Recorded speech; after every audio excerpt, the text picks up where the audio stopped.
I am a human being and I killed human beings. Before I knew it, I'd fired 4 shots at the door. I kept on shouting for Eva to phone the police. Tests are underway to determine if a serial killer is on the loose in Centurion, Pretoria. The dead won't bother you. It's the living you gotta worry about.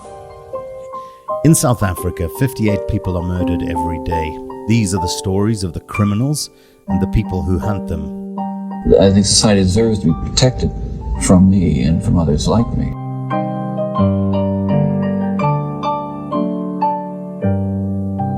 My name is Paul Llewellyn. I'm a journalist curious about Africa's killers, criminals, and the cops who catch them. Joining me to discuss crime on the continent is Gerard Labuschagne, the former cop and current head of LNS Threat Management, who led the investigative psychology section of the South African Police Service from 2001 until 2006. In his time there, he worked on over 300 serial murder and rape cases, and he is the profiler. It is lovely to be back. As you may have noticed, we took a bit of a break for like a year. Gerard. Hello, Gerard. How are you? Fine yourself, Paul. It's very nice to see you. I see a fair amount of you, but people haven't been hearing a lot from you or from myself, as we have not been recording episodes.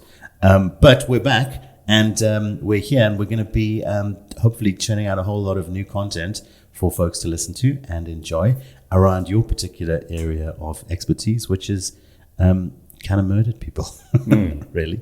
So how have you been doing, Gerard? What have you been up to the last year? Well, let me think. The last year, the book obviously has come out. I think we did mention that right towards the end of one of our last episodes that were on air. I think we touched on the fact that there was a book coming or on its way out. We did. We were supposed to give one away, I think, still. So we'll have to figure out who we're supposed to give that away to and give it away to them. We can get to that because we've got lots of things to talk about. So that came out in March and has been, obviously with COVID, one couldn't have book launches really. When it came out initially, I think I did eventually do 2 at sort of exclusive books, one in Pretoria and one in Johannesburg. This is, of course, Gerard's first book, The Profiler Diaries, from the case files of a police psychologist, which, like Gerard says, has been available in bookstores and is available in... How many times have they reprinted it? I think it's now the 5th or 6th time they've reprinted. Okay, so it's doing good. In South Africa, because not a lot of people buy books, so they kind of look at, let's print 1,000 or 1,500, see how that goes, then we print some more. So they kind of print little bits as the sales continue. And I think we're now on about 10 or 11,000 books. So the publishers were very happy about that because they say in South Africa, if they sell 2,500 books of a local book, that's for them, worth it, and it's a worthwhile endeavor, and they think that they regard it as a success. So currently we're standing on kind of 4 times that, so that they were very happy. I'm happy that it didn't end up in the bargain bin. Well, not yet anyway. Yeah, not yet. And it's still going. So, and it's really nice. The feedback has been 99.9% good, and we can touch on some of the shitty ones I've come across because they're quite funny to actually read. That's what I'm most looking forward to today. Today we're going to just kind of have a bit of a catch up and touch base and talk a bit about Gerard's book and talk about some of the cases in the book and some of the response to it, and just generally kind of have a bit of a catch up conversation on crime and what's been going down in South Africa and what's been keeping you busy. On that point, how did you manage living through a pandemic? Well, the book is one of the ways I lived through it. I mean, it was literally started writing it when that first initial hard lockdown that South Africa started in March, 27th of March 2020. That kind of gave me the time to write the book. So that was, I suppose I can appreciate COVID for that, if anything. So that kept me busy. And then obviously as things opened up, then my normal work, which is consulting to corporates and some court cases, sort of did start to pick up. And then, as you know, kind of last year we were doing quite a bit of, documentary stuff, which we'll get into in a moment. Yeah. And it was really that. So kind of having a finger in lots of different pies, which is fun and interesting for me.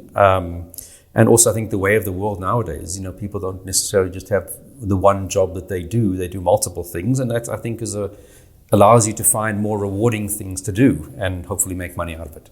Yes. Just generally, I mean, if you look at your life now compared to when you were at the police and, you're not that kind of deeply involved in crime and cases and what have you, on a personal level, how is that for you? Do you kind of miss the adrenaline of being in the police and, rushing off to a crime scene? Yeah, I think I did in the first couple of years that I'd left. That sort of fun, the funness, the exciting, the camaraderie, traveling the country, etc. I think now I kind of very more appreciative of a kind of a more relaxed lifestyle. I spend a lot of my time by myself, work from home, do solitary things like swim, so walk my dog. So I kind of do appreciate that. Bury people in the garden. Bury people in the But garden. we're convinced, we'll talk about the work we do, but we're convinced here that Jared's got a dark hidden side. Carry on. So, and so I like the fact that, life is calmer, more peaceful. I think physically I'm more healthy than I was when I was working in the police, that's for sure. And I think psychologically, just feeling much more relaxed, definitely less stressed out. I think the police one is always just because of the workload. You just feel like you can't get to do everything and get everything done and more work comes in, etc. So I think it's nice not to have that kind of continuous pressure that's always on you. Yeah. And I think it makes for a much more healthy lifestyle and psychological health. Yeah. As you've touched on, we've been making TV shows. That's kind of a big part of the reason that we haven't been recording podcasts, which is silly. We should have been recording podcasts, and we apologize. I mean, I get up regularly and kind of kick myself for not being more proactive to keep recording episodes. But then I'm like, I've got 10 episodes of TV series to work on and edit. So we've been working on some series. One of the things actually we were touching on one of the series, which is called Killer Profiles, which is a series which kind of unpacks crimes from a psychologist's perspective. So we got Gerard and his colleagues to talk about crimes from a psychologist, very much trying to be kind of a science show, if you like, the science of psychology. And it came up a number of times how, the impact of a career in the police on those investigators and experts that work within the police service, and how, one of the things that stands out for me is how if you choose as a cop to become invested emotionally in something, then you kind of expose yourself to the hurt that comes with that, and to the feelings and to the impact of that on you psychologically. So, are you able to now kind of retrospectively and as a psychologist kind of look in the mirror and really kind of evaluate some of the aspects of your psychology that were maybe affected, continue to be affected, and maybe are, things where you have a little bit more peace in your mind? Yeah, I think, like you say, if you get emotionally invested, and it's impossible to be absolutely not invested at all in any of the cases, it will suck you dry, because the cases are bigger than you, because it involves the police system, it involves the justice system, it involves so many things that can suck the life out of you if you throw your emotional investment into it. Now, that doesn't mean because you're not throwing emotional investment, you're not throwing your professional investment in it. And of course, there just will always be some cases that really, it is difficult to keep that emotional distance and not get angry, at least at some point at something, or emotionally burnt out by it. And that can just be a case that you don't necessarily even suspect is going to have that impact on you. So I think, it's with the amount of cases, there's always, even if it's 1 or 2% that you do get emotionally attached to, that's still quite a lot in terms of the number of cases that one's dealing with, in specifically in the investigative psychology unit where it's so busy. So the more you can keep that emotional investment away, in a sense, the better you'll be able to manage with it, and probably the longer you'll be able to do the job for. Yeah. It's when you don't, and you kind of really kind of live the life and psyche of the suspect, that you just, I think, will get burnt out incredibly quickly. We touched on the fact we've been making TV shows. We've been making a lot of TV shows. We've got 6 series that we're making this year, across a range of different topics, from kind of occult crimes to small town crimes, bit of everything. It's going to be great. It's really exciting. It's really interesting. Maybe exciting is not the right word. It can be, like any job, can be a bit mundane sometimes, but it's been really interesting to have the opportunity in working on the TV shows to really get exposed to, a lot of the case materials, and to get out to some of these sites as well. I mean, me and my colleagues and yourself, you're used to it, but part of our day job these days is driving around to film crime scenes and to kind of experience the real kind of energy of these places, and to understand, when you're standing by one of the quarry killer Richard Nyauza's murder sites, you really get a sense in the space of the isolation and how he was, how he was able to kind of do what he did by luring women into kind of his realm, you know. So it's really interesting to get a sense and a feel for those spaces. We should start start a crime tour around the city. Start in Joburg and then do one for every city where you can kind of hop in a bus. And like in go Hollywood, around. you get the tour of the stars' homes. We'll have the tour of the serial crime scenes. Exactly. Because there really is so much content to make. So that's what we've been doing. So apologies for not making new episodes. I know it's a little bit selfish of us because we haven't been sharing Gerard's great insights and mine and his colleagues. Hopefully we can get, you know, because we've got more people kind of coming through the door for the TV shows, hopefully we can get more guests on as well. We can kind of rope people in to do an episode while they're here and talk about stuff that they're doing. Like I said, I mean, we get the opportunity now to meet with a lot of the police that have worked on these cases, and with, you know, a lot of the pathologists and the psychologists and the other experts, you know, kind of with specialized interests. So, anyway, that's what we've been doing. So we're back to recording more episodes. Today we're going to talk a bit about the book. Before we do that, I wanted to ask you a little bit about how you're feeling, just generally reflecting on the state of law enforcement in the country these days and the state of the police and kind of the general kind of feel of crime in South Africa.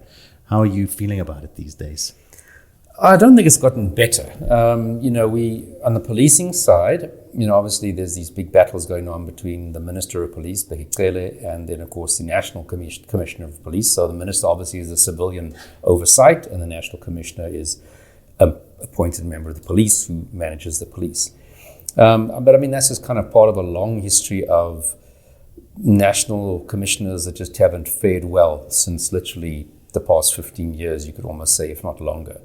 From being dismissed, fired, you know, corruption charges, etc. So, you know, that senior level turmoil is continuing and not getting any better, unfortunately. In terms of crimes, I mean, we saw, was it towards the end of last year in Soweto, where that guy was found with a woman's body chopped up in his fridge. He sort of was sent now for mental observation at Sterkton Hospital.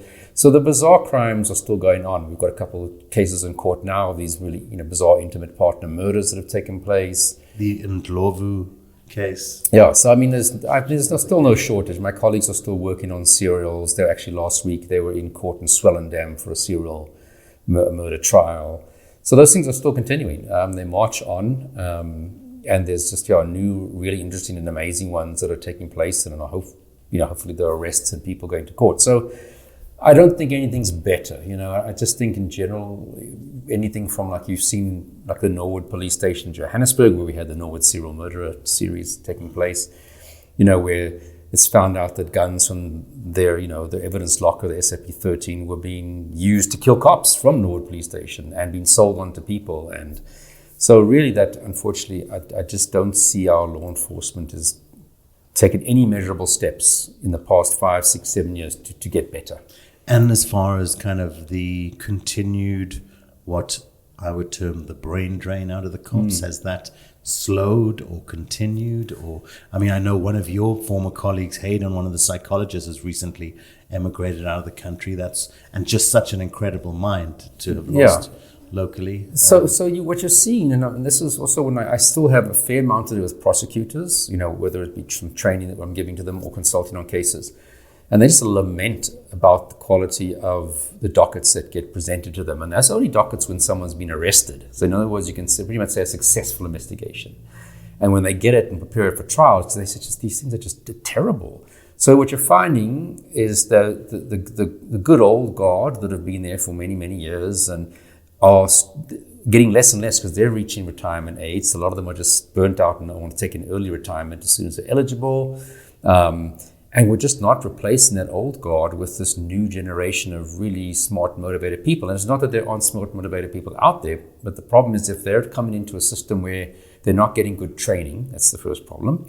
They are not then getting good mentoring. Because that's like anything. If you go study whatever you want to study, like law or psychology, the minute you finish, you're not exactly really an experienced, qualify, or you're not good at what you do yet because you've never done it. I've got stories about people I've worked with at the SABC, for example, or a great example of that. It always seems to be these kind of state institutions anyway. Yeah. Okay. So you might have a really motivated person, but they haven't got good training. And more importantly, they're not going to get mentored and supervised on the job by really good, experienced people. They're not going to learn. That's really where you learn, is when you're back on the job after you've done your basic training. Your training, detective training, is just like a step you have to go through with some knowledge. Yeah. You're not skilled. And I just really don't see that we're replacing the ones that we're losing, which means we're going to have really this sort of increasing downward spiral that's going to get worse and worse.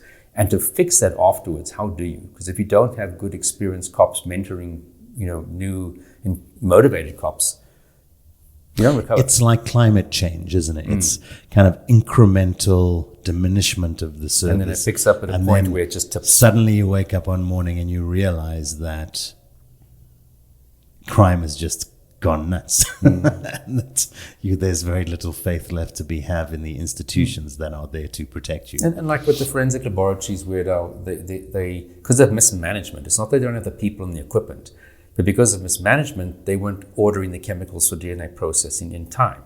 So now DNA processing just stands still. And the minute it stands still, that's a backlog on top of a backlog of cases, because then you're not processing any cases. Yeah.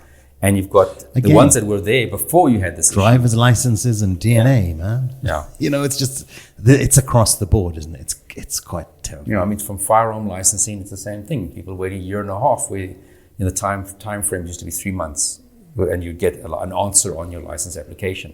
Year and a half, and in many cases, unless you go to court, nothing happens. So just in so many different areas, there's just a downward sort of progression in terms of... I used to be one of those optimistic types who would hear, your typical kind of South African, someone who's on the kind of the precipice of emigrating, someone who's really kind of downtrodden by the country and the system, and they talk about, crime is terrible in South Africa. And my former reaction would be to be a bit more optimistic about that, say, there's crime everywhere, and South Africa is just another country that goes through those kinds of issues. And I must be honest, the more of this type of content I've been involved with over the last few years, and it really has escalated in the last 12 months making TV shows, the less optimistic I am. And I'm like, those people that you kind of annoy you at the airport, where they're like, don't, leave, you're right, leave, it's a terrible country. I'm kind of like, well, maybe they might be underplaying it a little bit, and maybe you should all stay at home, because it's quite scary out there. When you see how many, we've got to meet some of these really great cops that you can see are so invested and committed to what they've done, or they were so invested and committed in their work and doing it for all the right reasons, not for financial reward, not because they get the opportunity to flash a badge and kind of display their kind of power over someone, but because they maybe come from a family of cops, and so it's just bred into them the sense of justice and right and wrong and what have you. And it just feels like there's a lot of those guys that we can speak to quite easily because they're no longer at the police service. You know what I mean? We do have a good relationship with the police, and we have been speaking with people who are still kind of active within the police service. We do have to kind of navigate a wish to sanitize stuff, you know what I mean? To sanitize content. There's a document that you sign before you do an interview where you promise you're not going to show the police in a bad light, for example. And it's like, well, we're the media, we're journalists in a democracy, and we're supposed to be able to be impartial and kind of look objectively at something and to have an opinion of it. And unfortunately, not all opinions are going to be the kinds of opinions that you want to hear if you're the PR department at SAPS. And even in a case where it was solved and a successful conviction, which is success, as you see in the book, there were a lot of bugger-ups by the police in that process to get into that point. Yeah. So, I think it's unrealistic. Nobody expects the police to be perfect, but, I think covering up any mistakes doesn't help. I don't think the one thing, having worked in television production for a long time, with the SABC, for example, back in the day, we used to also be kind of guided on things that we were and weren't allowed to talk about. I actually hosted a late night talk show on SABC back in the day, and I was expressly told by my commissioning editor that I could do kind of comedy. I hesitate to call it comedy. I thought it was funny, some of it, but whether other people thought it was funny or not, I don't know. The show wasn't on that for that long. But, I was told I could have Tony Leon on or Patricia DeLille or, any of the opposition I could have on and have a bit of fun with them and what have you. But I wasn't allowed to go near the ANC politicians and what have you. I just think that in South Africa, because of just a fear of kind of negative press, of negative... I think in South Africa, we're a little bit unsophisticated on a media level that, in the rest of the world, because everyone's had to come to terms with the fact that what you do, because of social media in particular, when you're in the public realm, you put yourself out there for criticism and you're under a bit more of a microscope, whether you're a human individual or a brand or whatever, or a corporation or a political party or whatever. Is if in this media environment, if you take ownership of the good and the bad, you know what I mean? If you understand that everyone's infallible, or everyone's fallible rather, and everyone is imperfect, and you're always going to do things that are a little bit wrong, but you're going to be honest and upfront about it, and you're going to own your mistakes and learn from them in the public space. I just don't think we necessarily understand the power of that in South Africa, whether it's at the national broadcaster making TV shows, or whether it's creating content that deals very specifically with the effectiveness or non-effectiveness of the police and security services in South Africa. So it's a bit frustrating, and it is a challenge that we definitely have to navigate. Fortunately, what we're lucky with is that we're not producing content with the TV stuff for local broadcasters. So we find ourselves kind of outside of the typical kind of restrictions. What you'll find is you've got maybe ignorant commissioning editors or ignorant people that want to impose their thoughts. They won't let you go and make the show as you feel it or make the content as you want to make it. They want to impose their subjective personal views onto things and not kind of embrace the journey of making an objective piece of content that we're going to put out there. Whether I agree or disagree with aspects of it, we're going to put it out there and let the public decide in our kind of free, democratic kind of environment. Anyway, I've been talking for too long, rattling off about my stuff. Back to the cops. I wanted to know, what does the structure look like of your unit these days? So they still do have the sort of national head office component in Pretoria, which is where we were traditionally only a national head office unit. And then even before I left, we decentralized to having little units in the various provinces, which sometimes could be staffed by one person, maybe two. I think it's grown a little bit. Some have dropped in capacity. I think one of the psychologists who was appointed in Limpopo has, submitted a resignation. So I think it's at the moment in the provinces, it's anything from 3 to 5 maybe people, of which I think Cape Town, Limpopo, have psychologists also in those little subunits. And then at the national office, there is, I think one psychologist. So still in many senses bigger than when I left. Staff have come and gone, which is always sad because, you build up people's experience and skills and then they leave, and it's very difficult to reskill those new people. So I think it's difficult if people see it as a transitional unit that, well, this is a post I applied for, I'm going to be a captain, and in 2 years' time I want to apply for a lieutenant colonel's post, and probably it's not going to be in the unit because there won't be a post available for them.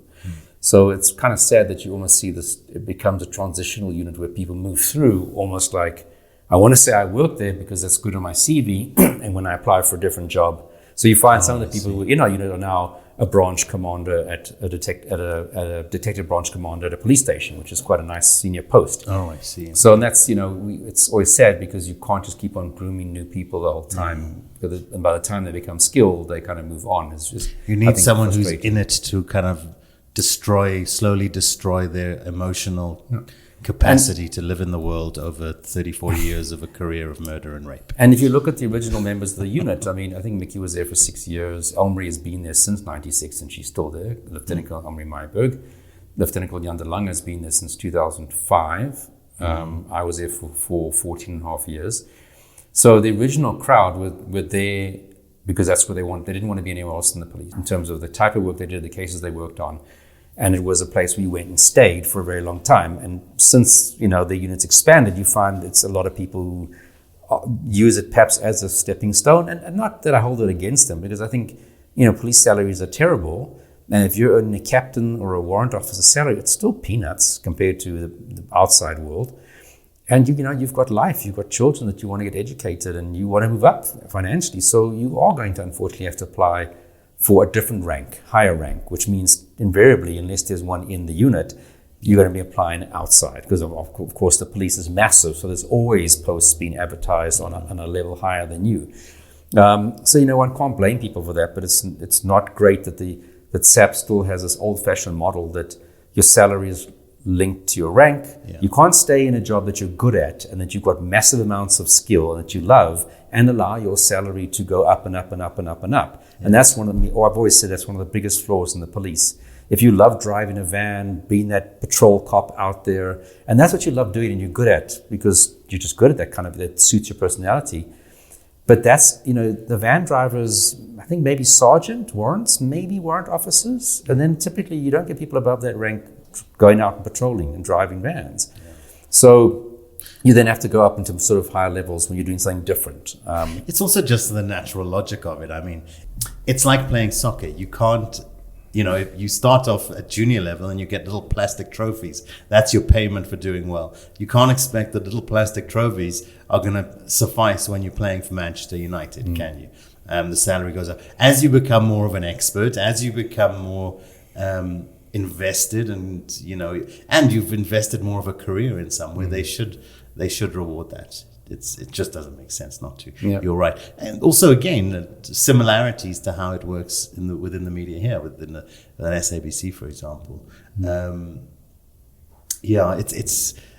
This is, I guess, part of the challenge, isn't it, in so many things in South Africa, is that it's not about having the kind of people to go out and do the work. It's having the right vision guiding the way. I imagine that there's not somebody who's really thinking at a senior level about, okay, I've got this efficient unit in a changing world, and how do I need to adapt this unit so that it retains talent, so that it continues to grow and expand? Is there still the annual forensics course that you would kind of drive whilst you were there? Yeah, so the psychologically motivated crimes course, obviously in COVID, it didn't happen. But they have, I think, scheduled, I'm not sure if they had last year, they might have had one. And I think they have one or two maybe scheduled for this year. So that training will now pick up again now that COVID restrictions are sort of lifted to a large degree. Before we take a little break to go make some coffee and we talk very specifically more about your book and the response to your book and about some interesting stuff related to your book. What about you and your relationship with the police these days? Is there any chance that the brain that's right here that has been drained from SAPS, that it might be kind of plugged back in at some point in some way to help to alleviate some of these issues, passing on some of your knowledge to young, any relationship there that... Not at the moment, and there's none that's sort of in the pipeline. I know sometime during last year, I was speaking to the current head of the unit, Brigadier Tusi, and I said, I would suggest a certain program for the people that are joining the unit that you put them through, specifically the psychologists. And I kind of asked if I sort of send them an outline of what I thought could be done. And a lot of that can be done without much expense because you just, send people off to spend some time at different units to get exposure to various fields. Sure. And you've got all the PowerPoint presentations. I've seen them. And then on top of that, of course, then the training that I could offer to them in terms of developing their skills. And nothing's happened with that yet. And I said, even that, a lot of it was what can be done within the police. So it wouldn't even involve external people or costs. And nothing's happened there. So I don't think realistically, I think that they're ever going to approach me to assist them. And there's been no movement towards that. But you're always available. Yeah. Hey, always available. And then last thing, work for you, threat management. How's the threat management vibe out there? Look, it's still continuing. I mean, the corporate work, I think, again, the effects of the COVID and the pandemic has slowed down over the past 3 years since COVID happened. I mean, one can literally see, if you look at we're calculating our tax for the past 3 years, and you can see that definitely less income coming in from the corporate side. Hopefully that's going to maybe pick up this year. But otherwise, work-wise, like I said, I've been testifying in some court cases, consulting with some prosecutors on cases. Obviously, the book, as I said, it's doing some media work here and there. So lots of different fingers and different pies, which is, like I said earlier, that's what you've got to do. I think in this modern age of work, you often do have different fingers and different pies, and that's also because it's very often satisfying to do different things. Absolutely. Okay, well, we'll talk more about this kind of stuff as we kind of go, making new shows for folks to listen to. The one thing I wanted to say in relation to the TV shows and stuff and the other work that we're doing is that, and a part of what we want to do as well, one of the interesting things about the podcast, and again, one of the reasons I kick myself every time we haven't been recording episodes, and I know it's been a long time, but is the fact that we do get some really interesting feedback. So we've had some great feedback from folks who have, had a connection to particular cases, etc. Some stuff that we've got to follow up on, which we can maybe talk about in future episodes. Some like crazy stuff. But I think it makes. I think for us in our little crime media universe, it makes a lot more sense now to be, we need to do the podcast so that we can also be engaging more with kind of listeners and people, and starting to connect more to people who are linked to and who have had experience of crime, etc. So what I wanted to say to those folks, to you folks listening, is, if you've been associated to a particularly interesting crime, or if you have a particularly interesting crime story that you're aware of, that maybe we're not aware of, or, if you're the relative of a serial killer that we've discussed, reach out to us, say hello. It would be nice to hear from you. We are trying, our mission in life is to kind of create this network of folks who are, we're able to make TV content with, which is, it's quite challenging. The one thing we find to be challenging is connecting to the people related to the crimes, who, friends, family members, etc., because there's just not a great accessible record of those people. And so a big part of our research effort is, and will become, it's ramping up more now as the year gets underway, is to really start to do a lot more investigation into the people around crimes, and to find those people who are have insight into these things and are willing to talk about them and to kind of share their stories, because what we do is really all about making great stories. Please do listen to the podcast. It's available on iTunes, SoundCloud, and Spotify, and do share it with your friends. We're going to be making plenty new episodes for you guys to listen to. We'll probably make a batch and then post them, and then take a little breather and make a batch and post them.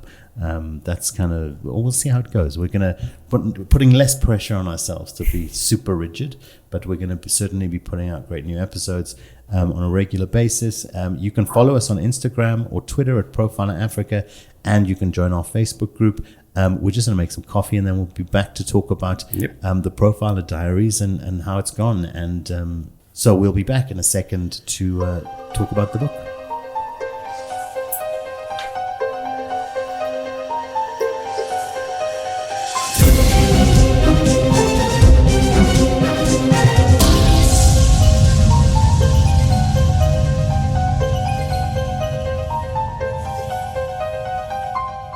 Some of the cases we have covered in the show are also covered in Gerard Labuschaghni's very first book, The Profiler Diaries, from the Case Files of a Police Psychologist, which has been out since March last year, so nearly a year now.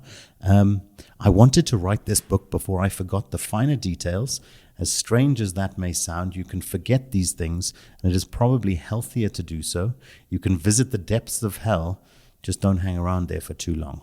Sounds like good advice. Gerard, for those who are uninitiated on all things book, tell us a little bit about what was the motivation behind this in the first place, some of which I have alluded to in the lovely quote on the back cover there. I think, even when I started in this position in 2001, everybody said, are you going to write a book or books like Mickey Pistorius, who was my predecessor? I think by that that point, she had at least one book out of kind of like similar to mine, some cases that she worked on.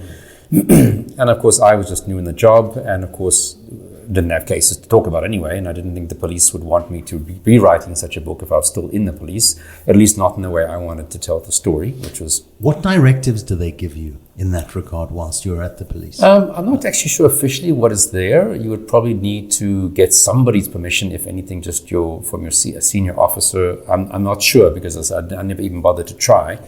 But I knew that they wouldn't be happy if I was criticizing or having critical aspects about the police and I'm still in the police. I think if you work in any company, being critical about the company you're working on and blasting it in social media or on books, Absolutely. Either informally is going to infect your career, or formally they're going to come down on you for that. So that was the main reason. And as I said, when I actually started getting into the job, we were just so busy there was no time to write books. You were trying to finish reports and consult on cases. And then when I left, it really was, I just wanted to get away from these cases. I didn't really have the psychological energy to think about, write about, etc. these cases, although there were lots of people that approached me and said, don't you want to write your book now that you're out? And then it was really just time and distance that made me feel considering it is a real possibility to actually start writing it. Initially, I was starting up my new business. That, of course, took up a lot of my time in that sense. And like I said, when COVID hit, all of a sudden you had forced time, whether you liked it or not. So I think it was a mixture of me being psychologically in the right space to write, and of course in having this opportunity, which is lockdown and COVID, etc., that really, there was lots of time to do it. So that was kind of, I suppose, the perfect storm, which, and in a couple of months I'd written it. Tell us a little bit about your writing process. Do I have one? Well, you can reflect now, because one thing we will reveal is that you very much finished the first kind of transcript of your second book. Yeah. Which is a little surprise there for everyone. So tell us a bit about your process, if you have one. I think if you don't, now it's the time to let's clarify it. Let's unpack it. I don't have a strict process in the sense of, every morning between 8 and 10, I'm going to sit and write. I think if you're a professional writer, you should do that. For me, it kind of felt like firstly deciding which cases I want to include, which could be A, interesting case was the first criteria. B, that I had some involvement. Otherwise, I don't want to be writing about other people's cases. That's impersonal. And do I have enough information? Because often when we worked on cases, we might have been doing a very specific portion. I might have only been required to testify at court. So I didn't necessarily have every single fact and detail down enough to tell a story. And even with a podcast, podcast is more of a conversation.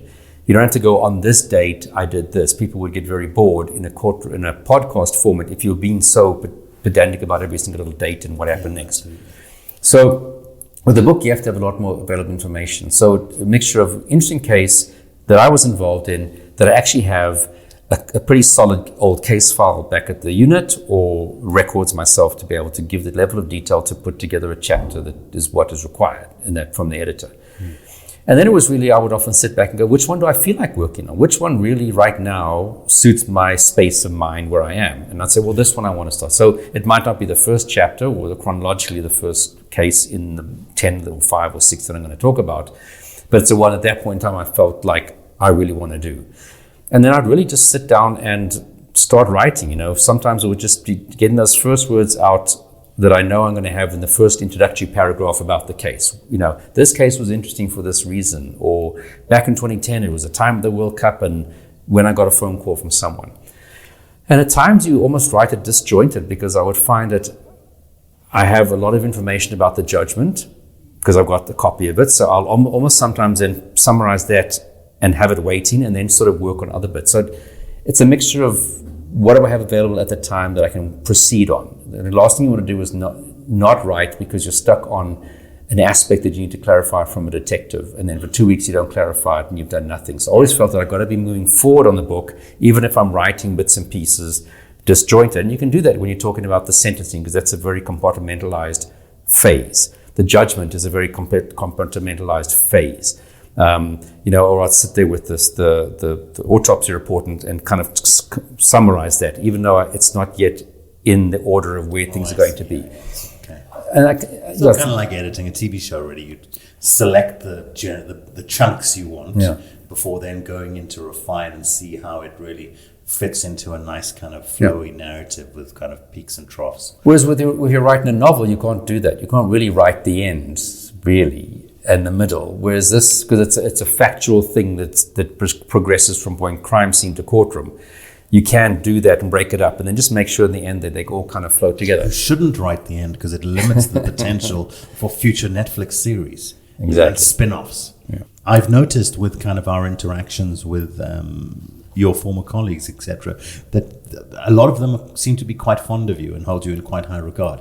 So, I imagine that it's also quite easy for you in the research process to reach out to some of your colleagues and people who are involved in the case, not, even if you haven't necessarily spoken with them recently. A lot of willingness to kind of participate and help fill in the gaps and that kind of thing. So even now, as I'm writing book 2, I need to find out some arbitrary information of a small role player, but the editor wants to know the person's first name. And we often just know the people as Inspector Makubela or Sergeant Smith. And, you reach out to a guy you haven't spoken to. And that's the nice thing about the police. You can reach out to people you haven't spoken to for a couple of years, and you just kind of carry on. Yeah. You don't have to apologize for not having contacted them, and they're upset with you. That's just how the policing is. You're always busy with stuff. So when you see someone it's great, and enjoy that moment, and you carry on. So that's been very helpful.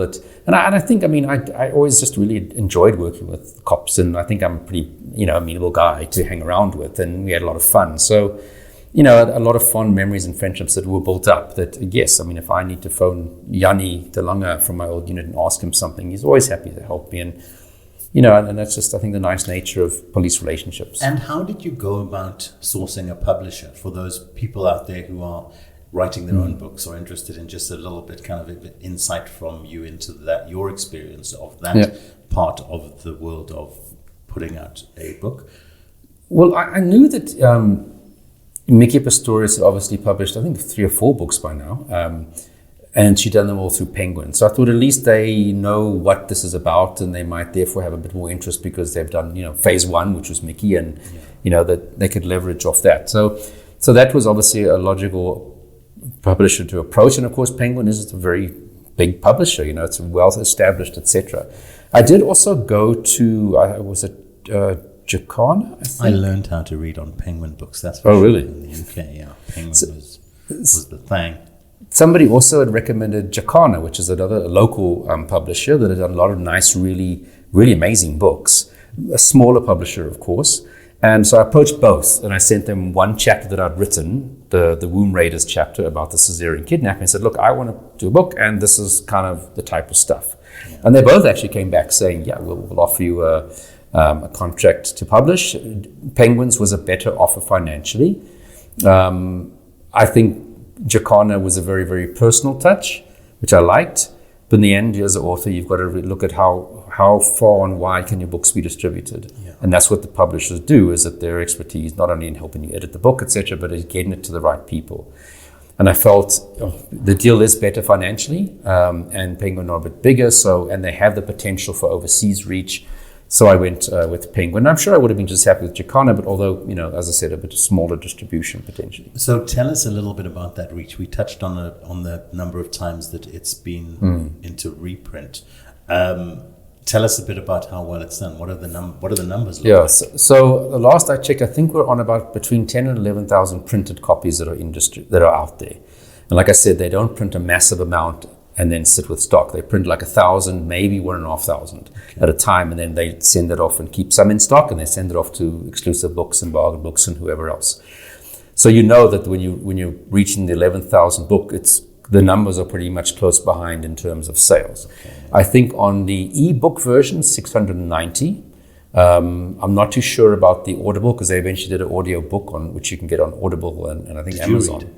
No, I wanted to, and I thought that would be really cool to have the actual author reading his own book. Was it Alex J then? No, it wasn't. It was actually another guy. I think his name is also Gerard. Oh, okay. And they send me 3 people's, and they give you voice samples, and you kind of suggest, I like this one. So it's sexy Gerard reading. Yeah, I hope so. Because I thought it would be really interesting to have the book read by the author. How more can you? Yeah, I think I still think for the second one, I might sort of say, look, guys, I really would like to read it myself. Yeah, and I think they're afraid that you're going to ad-lib and change. And I mean, you understand that you read what's in front of you. Yeah. But I think that's just really cool to hear the author speak. And I think that will be, for me, a draw card if I could listen to a Stephen King book and Stephen King is reading it. Well, I mean, when you write language, when you lay out language, you kind of, it is in your natural voice, speaking voice to a large degree. And it's not, I mean, I can understand nice maybe if it's a storybook, because then often they do a little bit of, change of the voice for this character, etc. But this is it's my story of the cases. It's a profile and diary. Character voices for serial killers. No. So I'm quite keen to still say to them, look, next one, I really want to be the person to read it because it's the profile of diary. It's my story of these cases. Yeah. And I write in the first person. So we'll see with that. So I don't know when is it going to be on the New York Times bestseller list? What is the process then to go from local distribution to then the big wide world? So Penguin, although Penguin is part of the bigger Penguin International stable, it's sort of the Penguin South Africa branch. So you negotiate with that branch. Sure. So if, for example, Penguin in the US wanted to distribute it, you'd have to negotiate a separate contract with them. I know at one point the person I'm dealing with at Penguin said, look, there has been someone who wants to try and market it in the US. Are you okay with that? And I said, sure, and it was kind of roughly the same deals, etc. And I said, go ahead. And I mean, if it takes off, that's fantastic. So it's difficult to try and push it. Obviously I have a lot of colleagues overseas who I've told about the book. And I think that's pretty much, a lot of the ebooks were picked up by overseas people because on Amazon you can get the ebook, but you can't order the hard copy. Okay. So if you wanted a hard copy, you'd literally have to know someone in South Africa who could send it to you. So even Loot and Take a Lot and even I think Exclusive Books, you can order it on their website. Don't send overseas. And I always thought that's a bit of frustration. So I do think that 690 ebooks is the overseas crowd. I know a friend of mine overseas is listening to the audiobook right now. Heaven forbid we send our products out of the country. We are not a sending ground for anything. We are a receiving ground. We need their stuff. So maybe if they see that there's a lot of people, the ebooks are all being bought up by overseas people, they might be more inclined to say, let's push and promote it and get it out there in hard copy to the overseas crowd. So, but I suppose you need someone like an Oprah to find out about it and then say, hey, there's this book. We need the podcast to be huge. Yeah. And I see Joe Rogan is kind of faltering, so there's a gap in the market. Gap in the market. Just need to take it, you know what I mean? There's scrum off. Or whether it gets picked up. Yeah, I mean, somebody wants to make an overseas documentary series based directly on the book. That might be a way to get it, sold overseas. But I'm just happy, as I said, how well it's doing locally. Maybe our TV shows, which are being made for international distribution, are going to just take off, and you're going to be. I mean, I see these guys who are on. There's one or two guys who are on the British crime shows that are like on every crime show. You know what I mean? And I'm sure that they see the benefits when they're publishing their books. I'm sure that their books are available at Exclusive. I still do think there is, what do you call it, a latent racism towards Africa, where people don't really think that we've got something that's really cool to talk about. Absolutely. And I think, you just need a couple of people in the right businesses overseas to read it and go, wow, actually, this is quite some amazing stories. I was very involved in the kind of music scene in South Africa in like the late 90s, early 2000s, making music and entertainment content. And I went overseas the one time on a tour with a group called Bongo Muffin, a local music act. And they played in New York and various cities around America. And the response was always incredible because it was like an initial kind of like, what is this? Then a quick acceptance. And then just kind of people would lose their minds because it's just also this awesome new Kwaito sound.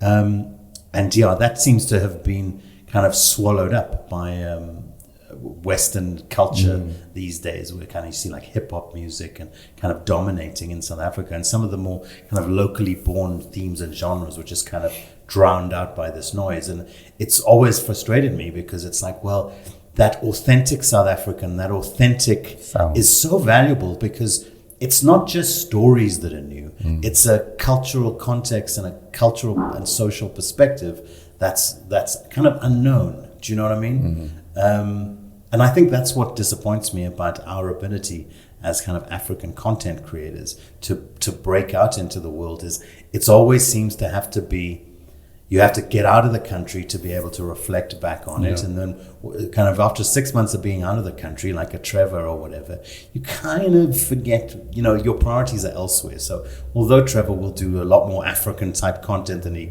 another host might, his focus is still... He's becoming more like the other talk show elsewhere, you know what I mean? Yeah, exactly. So it's not that kind of like, it's like we've got to travel with the content for it to be worthwhile. We can't just be here making it at home in Joburg and it become really, really popular in the global market, or people really back it in the global market, because I don't think it's it's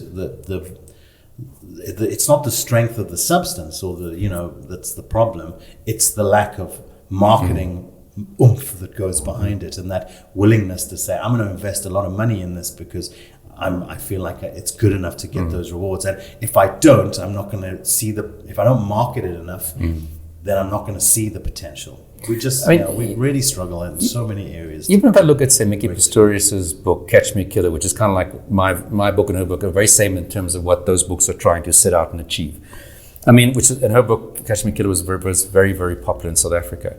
I mean, it never took off overseas, but I know that, for example, she did mention to me the other day that there's a British TV company that's making it's not a docu, it's sort of like when they take the book and they make it into the story version of the book, with actors, etc.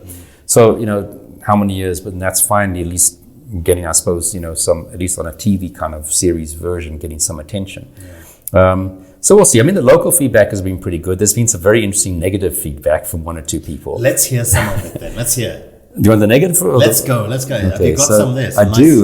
Quotes from both. And it's amazing. It's like when it's the internet. They've put themselves out there. Let's find out who these people are as well. So it's like when you're looking for accommodation on bookings.com, whatever these sites are, and there'll be like 100 really great reviews of this hotel, and there'll be like one that's really bad, and you go, ooh, and you'll think, maybe I shouldn't go stay Someone there. you arrested in jail with an internet connection. So I'm looking here now. It's on Audible. Audible UK reviews. Okay. The heading is "Not Worth Your Time." Total lack of coherent story, insights and critical thinking, a boring litany of direct reading from reports, and inflation of self-importance, impossible to finish. And I really think I don't at all quote from reports. Critical thinking, I'm very critical about a lot of stuff in this story. So it's interesting. I kind of sit there and I wonder, this is such a out of touch review that you kind of wonder, is this someone that I arrested, or did I arrest this person's family member? So that person gives his name. I'm not going to say his name, obviously. Or are they? What astounds me is how. It's the internet. It's really, really easy to be an armchair expert on the internet. Then Audible.com. I'm the best at many things. So Audible.com, I think that's the audiobooks. Okay. One person says, "Returned it" is the heading.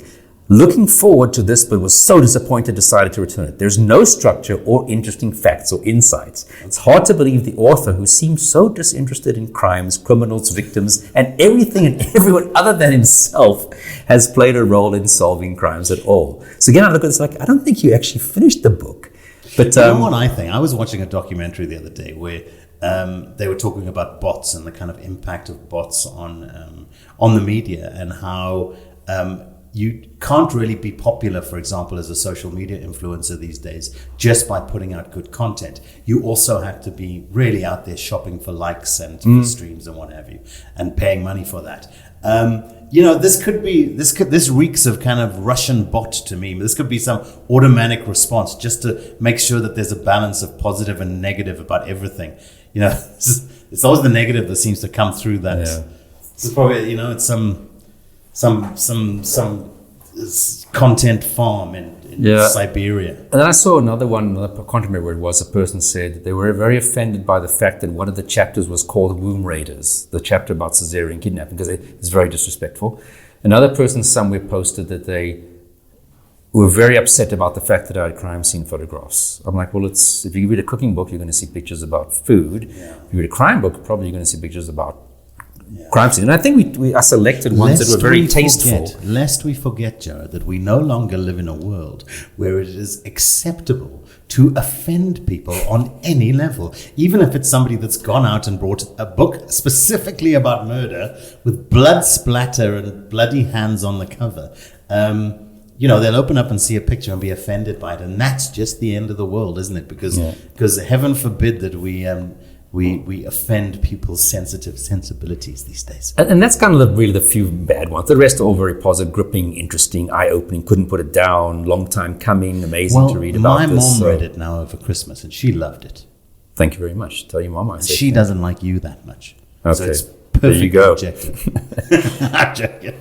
So, I mean, yeah, overwhelming. I think the greatest feedback I've had is from the people that know me, like the cops that I worked with who read it and said, wow, I really liked the book. Because, I mean, cops aren't inclined to sort of say nice things. They'll rather, if they I think thought you were going to say read them. No, Don't say it. They're not inclined. If they don't like you and then you're an asshole, they'll just ignore you and they won't say anything usually. So the fact they say that they really liked, because that's, I think it's from people who in the environment that giving you a compliment means a lot. And then people that know me who say, I read the book and it was like sitting across the table talking to you. And I thought that's really like a really huge compliment, because it's the profile of Diaries, because it's the personal account of these cases through my experience of them. It's not just somebody who researched the cases and put them together just passionately. So you really hone in on 5 cases. If you were to, how many cases did you kind of have to pick from? Well, I mean, geez, as I said, I worked on 110 murder series, a few hundred rape series. How did you narrow it down then? You've touched on this kind of like it was cases that you were kind of interested in, but did you map out all of the potential cases you could cover before you really started? Yeah, I mean, I think I might have maybe had initially a list of 20 cases, and then again, it was a combination of do I have good enough info on them? What did I do in the case? You also don't want to. Although the first book was heavily skewed towards serials in some way or another, whether we caught the person of the first murder, but we knew they were going to become a serial, or etc. But that per se wasn't intentional. The first book had a very strong serial theme. So then obviously with the second book, I had to sit and think what's left and what's great and what's interesting. What have I got available? And there's just so many that one could write about. Yeah. So expect a third and fourth book. Sure, I don't know. I think the next one I'm probably going to write, that I'm quite interested to write about, is a book about one case. It's just one particular case. And this was the guy, and I mentioned it in the first book, Profile of Diaries Part 1, the one case that I always wanted to see solved, which was the case of Andrea Fenter, who was murdered by her boyfriend in 2012, if I recall correctly. Then skipped the country, we tracked him to Brazil, then he was released from arrest there by a corrupt judge, and then we tracked him down again, and he's now actually this year awaiting trial. And that's just a phenomenal case because of all those twists and turns, and before the murder, what happened, and after the murder, and then his time in Brazil, and his father, who was just like him in many ways. And so that's just amazing. And that would be far more than I could squeeze into a chapter. So I'm quite keen to write that up. And that's, again, I've got great information about the case. I was very intimately involved in helping that guy get caught. And because it's about to go on trial, it's all fresh in there. So I think if I do write another one, I might attempt that, which is quite different. I mean, here, by the time I've finished a chapter, I'm kind of tired of it, and I'm happy that I'm finished that chapter and that case, and I'm putting it aside. So it's kind of like little mini achievements as you get each chapter done, because it's like a contained story on its own. Whereas with one story in a book with lots of chapters, it's like, I think it's quite different. It's a long slog, because you're not, even if you're in chapter 3, you're halfway through the story, and I think that will be quite a different challenge to write. But I think that one I'd be quite keen to write, and we'll see whether there's an interest. I mean, I think it's nice if you've got 5 or 6 chapters of different cases, because there's always going to be something, hopefully, the majority of the cases will be interesting to the person who's reading the book. And if there's 1 or 2 that they think is, that's okay, but not my cup of tea, that's okay, because we're all different. So having one story, it'll be interesting to see whether that's enough to get readers' attention to buy it. I mean, we go through this thought process, kind of developing the TV content as well.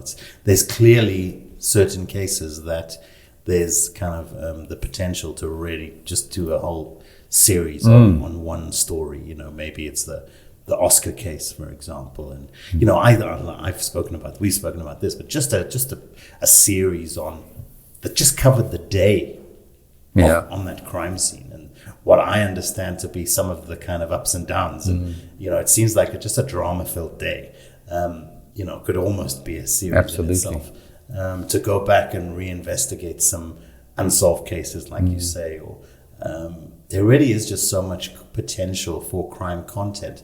Have you been catching any of the true crime series that have been produced locally. For example, Devilsdorp, I know was a... Devilsdorp, the sort of Krugersdorp murders. I was involved in that case in the earlier phases before what they call the appointment murders, where they were taken out. I think it was estate agents. I was involved with the murders prior to that in my unit. So I kind of knew the case. I often don't feel like watching things about cases that I've worked on.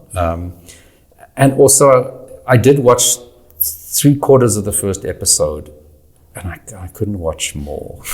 You know what it was for me? It's like, it's called Devilsdorp, but I know from having I've spoken now to one former cop who was in the occult unit for like 15 years, or for 10 to 15 years, and she was saying that she'd had the opportunity to speak to some of the Krugersdorp bunch, and that she'd specifically quizzed them on the occult to get a sense of, okay, how much are these folks into the devil? And it was very clear to her that these people were not, the devil thing was just a small aspect of their kind of ruse, but they really knew nothing about the devil per se. It's not like they were having satanic rituals in the garden. It was more of a cult than the occult.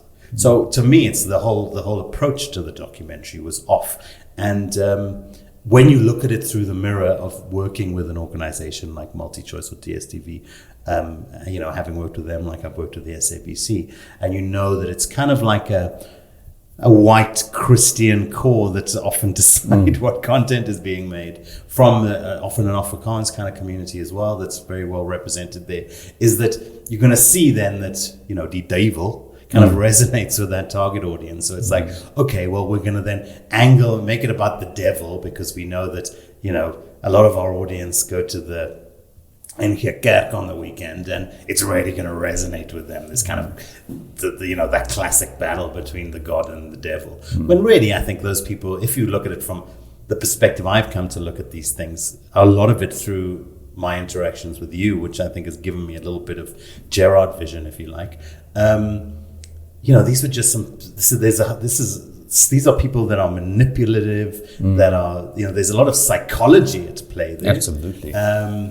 But it's not this kind of, there's not the lack of responsibility that's implied, that comes with this being the act of the devil. You know what I mean? Kind of imposing his spiritual will on people that otherwise wouldn't have been like that. So to me, the whole core of the story was just kind of off, or the whole core of the angle. And that for me is a little bit disappointing, and that's also why I think I got through maybe the first episode. But it is nice to see more local content. And it was a very popular, a lot of people really, really enjoyed it. So I kind of almost felt like I should finish it, just because so many people are talking about it, and often becomes a reference point for people when they talk about anything crime related. So I probably will finish it one day. Like I said, in general, I don't do better read. DSTV. So when people bring up the shows, you know what I mean? We don't have to correct people. I'm even doing that. I'm like, I hear you that you enjoyed it, but I'd rather not have to do that. So, because in general, I've said this before, I don't actually read crime books, whether it's true crime or crime novels, and I don't spend my day watching crime and investigation channel. It's not. I think because if you've worked in it, you've had your full of it, and also you realize, specifically with dramatized stuff, how wrong the stuff is. That it doesn't attract me. So that I have to say could be a reason why I just didn't feel like finishing Devilsdorp. But I suppose because it's such a reference point. It's like at the time when what's that book 50 Shades of Grey came out, it became such a talking piece, and became, even in psychology sort of world, and it became a reference piece for a lot of the conversations, that I felt, oh God, I should read this. Goes to show how starved we are of crime content, that even something that's a little bit kind of foundationally off is really kind of gobbled up by the audience. That's why that on the Afrikaans show, TV channels, it was the Huisgenots Ware Lewensdrama, or True Life Dramas, which you often reference. Which I think they won it for 4 years and was massively popular. Obviously it's an Afrikaans show, and you get Afrikaans viewers are very, very dedicated. It was hugely popular, and then for some reason Huisgenoot decided they're not going to continue funding it. But if I walked around in Pretoria, this is before us walking around with masks, I would regularly get stopped. Because I stay now in Johannesburg, but if I go back to Pretoria and I'd be walking a shopping mall, almost always someone would say, aren't you that guy from that show? And I was having coffee with a friend in December in Centurion. and there were a group of ladies sitting at a table, and it was someone's birthday party. And as I was waiting for my friend to arrive, and like the lady kept on looking at me. I thought, hey, maybe because maybe they think I'm good looking. And no, two of them came over and said, "Aren't you that profiler guy Llewellyn from that show? And can I take a picture?" So that was quite fun.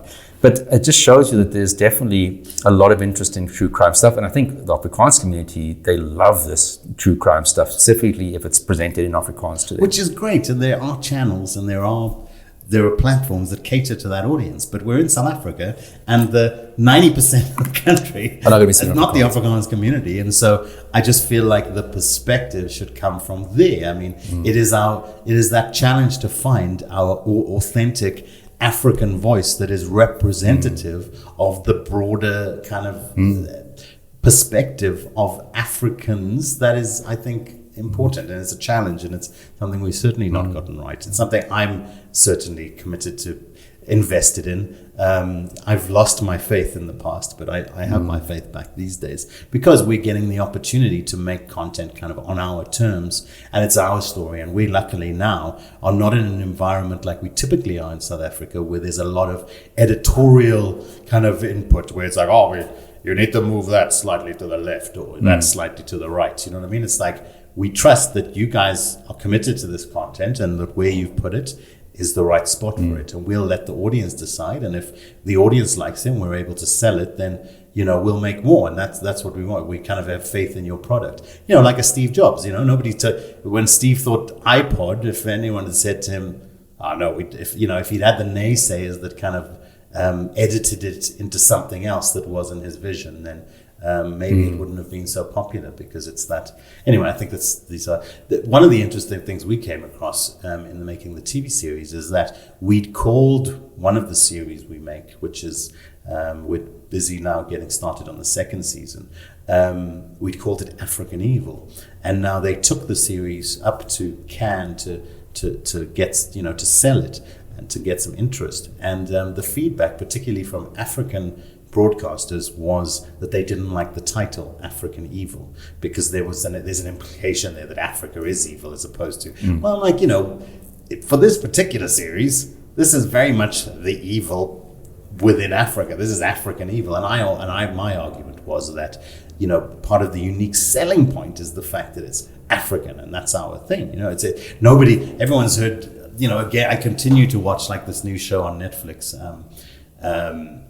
Where they're covering Green River Killer and BTK. It's like the millionth documentary I've seen on these serial killers. And it's like, no one's seen anything yet still really on Stuart Vulcan, for example, who is, to me, one of the most kind of legend. If you look, kind of put him next to a Jeffrey Dahmer, or if you put him next to a BTK, he kind of like, he can sit at the same table and hold his weight. From a mix, he can sit at the same table and hold his weight, from a kind of lots of psychological issues and a lot going on there, and a lot of interest to be garnered out of somebody like him. And so we've got these just wonderful.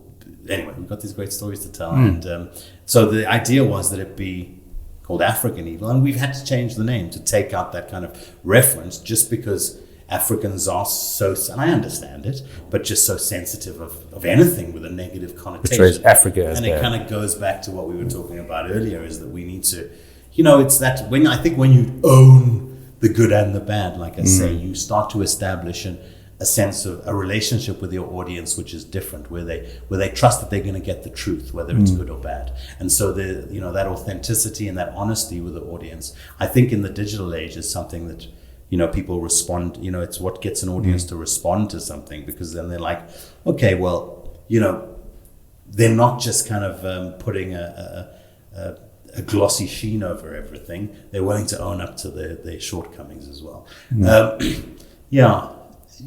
And part of my motivation, and let's be honest, if we're just going to be blunt about it, we're in Africa, or we're in South Africa, which is a country which is renowned for its crime. Let's be honest. Anywhere in the world, if you go, you've heard about Hillbrow, and you shouldn't go there. At 1:00 in the morning on a Saturday night. Not that you should. I mean, you can. I'm not dissing Hillbrow. It is just a bit dangerous. You know better not to, rather. Anyway, so we had to change the name from African Evil to something a little bit more neutral, just because folks were like, just didn't want to put it out there because they feel it had a, which I didn't entirely agree with. But hey, I'm not. I just want to sell TV shows and make great content and sell TV shows and have people all over the world hearing our stories, to be honest. So I'm not gonna dig my heels with something like that, digging my heels with regards to something like that too much. Okay, so generally speaking then, Gerard, I think happy, you've had a great experience with this first book. It's been a success in South African terms, yes? Yeah, and I hope the second one, which is going to be 7 chapters of cases, 6 or 7 chapters. It won't have the introductory chapters that the first book had, which was the bit about me and how I got into profiling, and then profiling serial murder in South Africa, which was chapter 1 and 2 of the first book. So it'll have just cases. So for people who really just are more interested in hearing about the cases than about me or serial murder in general, you'll have 1, 2, 3, 4, 5, 6. Well, we're going to get into that in the next episode, because in the next episode we're actually going to talk about your second book, and we're going to talk about a little bit more about actual crimes in the next episode, where we'll touch on some of the cases and some of the interesting stories that you were thinking about when you were putting your second book together. Well done on the first book, Jared. Thank you. Really well done. And I know that these days, because those 2 TV series aren't on anymore, that you're kind of being recognized in the streets has waned a little, when you're at coffee shops and what have you. In Pretoria. I promise that we're doing our best to put you in TV shows so that we really up the ante on that for you again. I'd like you to be like a familiar face in every home in the country. I don't know if that's a good thing, telling great stories about. I'd rather be a familiar name than a face. No, Jared, trust me. I used to be on TV. There are fringe benefits to being on TV on a regular basis that I am deeply aware of, and I promise they're good ones. Jared, thank you for the chat. It's always lovely to see you. And please do go out and get Gerard's books. The Profiler Diaries from the Case Files of a Police Psychologist. It's available. Yeah, the exclusive books, bargain books, Loot, Take a Lot. I think exclusive books, websites, and a lot of independent shops or also bookshops also have it. Would have been a lovely Valentine's gift, but we've missed that. Just Easter coming up. We got a lovely gift.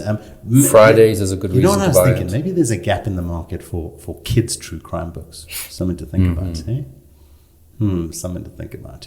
Thank you very much for listening. We will be back with more episodes, so please do continue to listen to the podcast, Profiler Africa. Please do get in touch. We're on social media and what have you. Just have to go and search for Profiler Africa. Please do share the podcast and have a listen.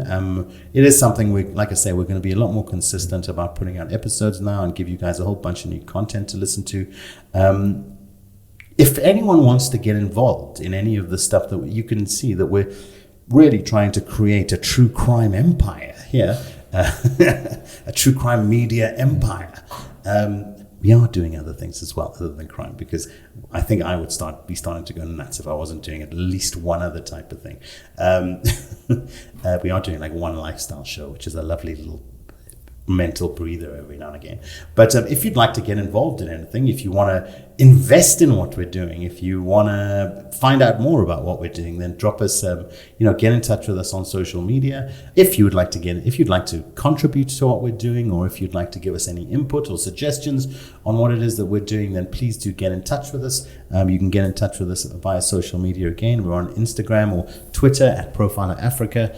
Also do kind of send us, I do get your messages on Facebook, for example, and although I've been ignoring them for the last year, I promise I will not continue to be that guy, just being a bit busy. So please do contribute, let us know your feedback, let us know your thoughts, and we look forward to making a whole stack of new shows and to sharing some really wonderful, authentic African stories, and to sharing with you some of the stories of some of these amazing professionals and amazing former cops and experts that I've now had the opportunity to interact with, who are just some of the most interesting people I've ever met, really, to be honest with you. Thank you, Gerard. We shall pleasure meet again. Great stuff. And sleep easy, folks.